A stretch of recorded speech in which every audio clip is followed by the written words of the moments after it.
হঠাৎ বিসিবিতে ক্রিকেটার নাসির হোসেন নীল বিএমডব্লিউতে চড়ে নিজে ড্রাইভ করে নায়কের বেশে মঙ্গলবার হোম অফ ক্রিকেটে আসেন তিনি।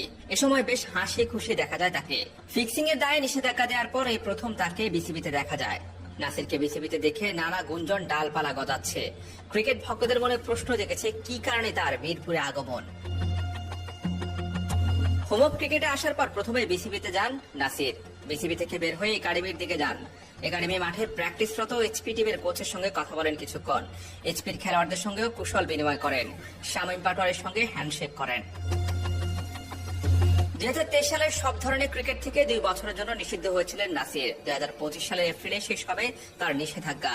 তাই পরবর্তী বিপিএল খেলার সুযোগ নেই। তবে সূত্রের খবর আগামী বছর ঢাকা প্রিমিয়ার লিগ ডিপিএল থেকে আবার মাঠের ক্রিকেটে দেখা যেতে পারে এই ফিনিশারকে।